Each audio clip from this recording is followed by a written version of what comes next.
Welcome back to our channel, ladies and gentlemen. First of all, I'm going to apologize for not posting a video for the last 3 months.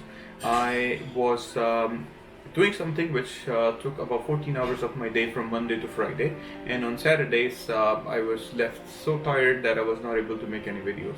But that project is almost in the completion stages, so I am going to have enough time so I can post at least 1 to 2 videos every week. And today's video is going to be on mistakes the students who are coming to Canada need to stop making right now. So you gotta listen to this video very carefully because it's going to make or break your career in Canada. Stay tuned.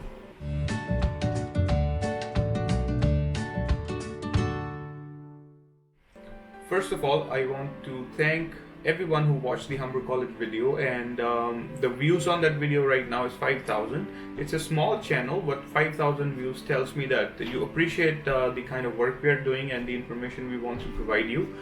Before we go into the list, I would advise you to go hit and destroy the like and the subscribe button, because eventually that's going to help me bringing this information to the people who are looking for it. The very first mistake people do when they come to Canada as students is not having a plan at all. What do I mean by that is when you select your college or your course you're going to do, many students have no idea what they're going to do after they graduate from that course.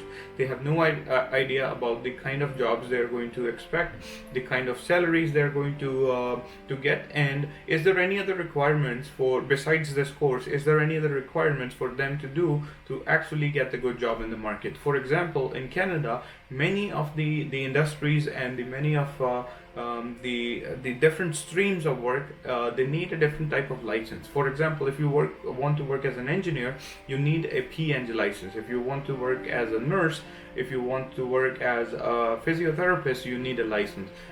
Same thing goes with project managers. So if you want to be successful as a project management, Canada has a PMP license. So if you do not have that information, it actually puts you at a back seat, because there could be definitely somebody who has that information or who's going to get that license, and he's going to get that job you're looking for before you. So how do we overcome that problem, and how do we make a plan?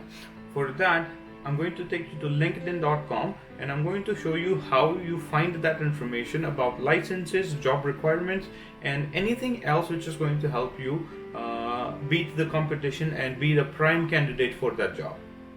Okay, so here we see most people who I know, they have been students at Humber College. Anybody else who is at another different college, they can go check their college as well. So for this example, we're going to have a look at Humber College students and Humber College alumni.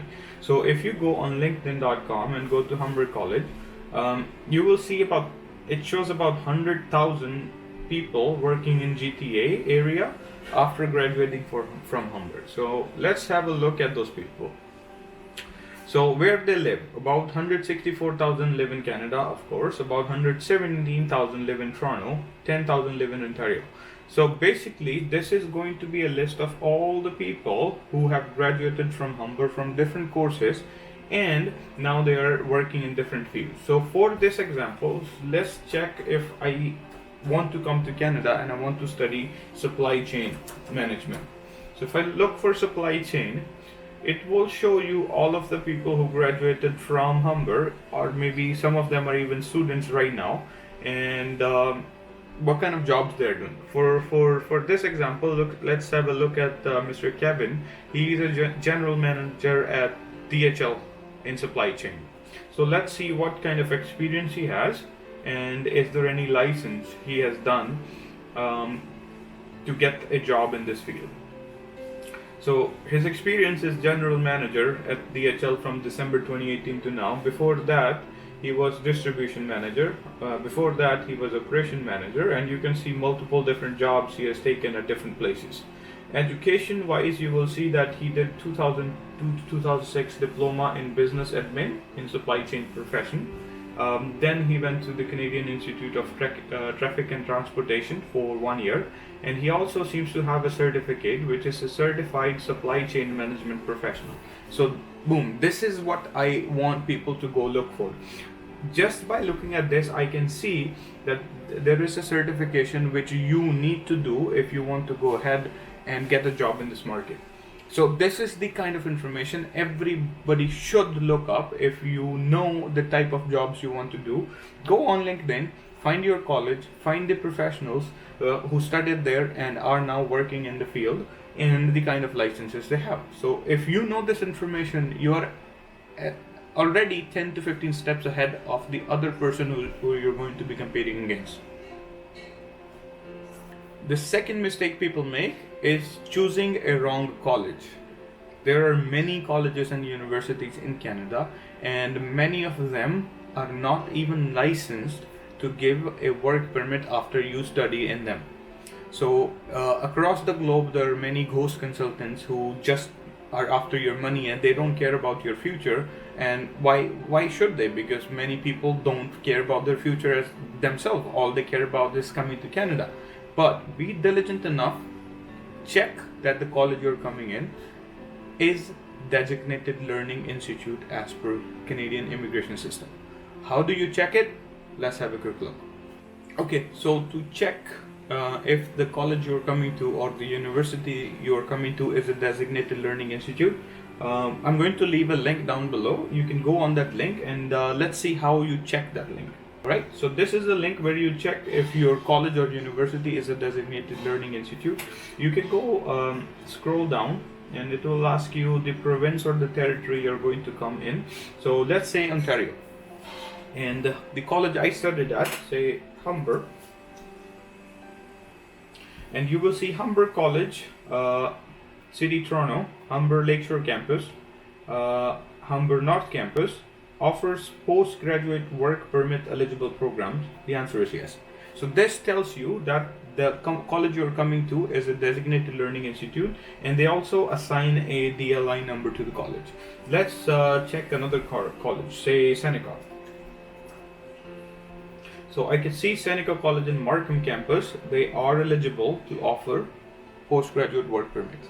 So this is how you check that the college you're coming to is eligible to give you a postgraduate work permit. Obviously the college do not give you. The college is eligible to give you a course which makes you eligible to get the postgraduate work permit after you study there. The third mistake most students do is they do not research about the job market at all. They have no clue what kind of jobs they're going to be expecting after they graduate from whatever course they're going to do here.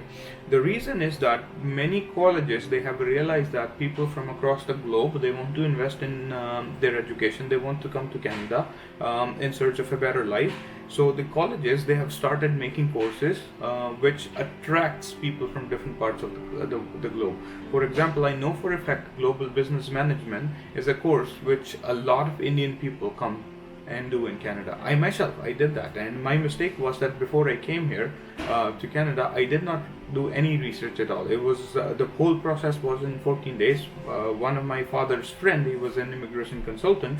One day we went to him and he said, "Yeah, do you want to go to Canada for study?" And I said, "If there is an opportunity, why not?" Because at that time, 2009, it was a slowdown because of the whole U.S. market crash, and the whole globe was dealing with the slowdown. So according to the people who were more knowledgeable at that time than me, and they said that this is a time you should invest in studies. And since I graduated in engineering, the most famous course or the most famous approach everybody was taking is that if you want to get ahead in life, after engineering you should always study business. And the immigration consultant, he pitched to me that, okay, you have two options. You could go to Canada and study computer engineering, or you can study global business management. And for me, I recently graduated from engineering. I didn't want to do the same thing again and chose global business management.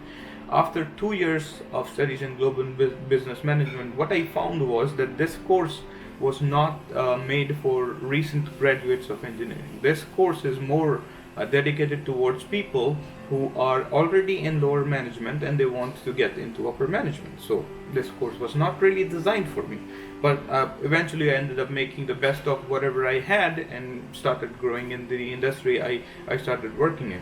That is the type of information people have no idea about. So you need to do your research about the courses you're going to do, the colleges you're going to come under, and after you graduate what kind of jobs you're going to get.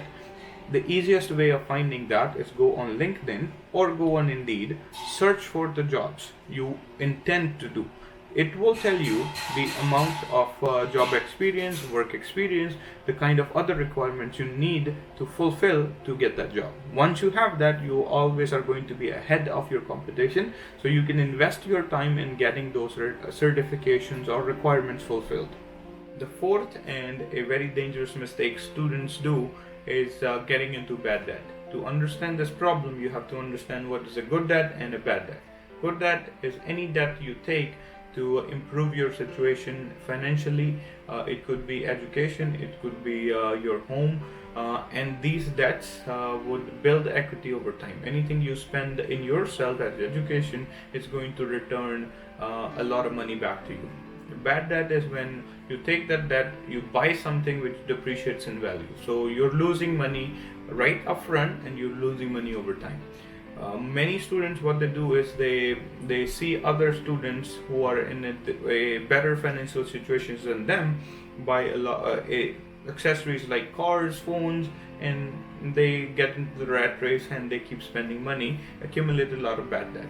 In Canada, a problem is that your credit rating is very important in the future when you're looking to buy a house or a car. If you have bad credit rating, everything is going to cost you more. Your interest rates are going to be more. So be very smart from the time when you are a student. Don't accumulate any bad debt. Keep your credit rating in check. So eventually when you have a good job and you're ready to buy a house, your bad credit rating wouldn't hurt you. So now that we know the mistakes students do before they come to Canada, let's speak about how those mistakes can be avoided. This is a simple two-step process. One, research. Second, have a plan. While you want to know exactly about the course you are going to do when you come to Canada, you also should know about the type of jobs you can get after you are completing that course, and if there is any license or anything else required to give you more probability of getting a better job. To do that, you can go to the college's website, you can go on job websites, you can go on different company websites and get that information. Second, go on LinkedIn, find out people who have graduated from the same college, same course, and are working in the industry right now. You can go reach out to them, and don't be afraid. The worst that can happen is if you reach out to the person, he may or may not, or he or she may not reply to you.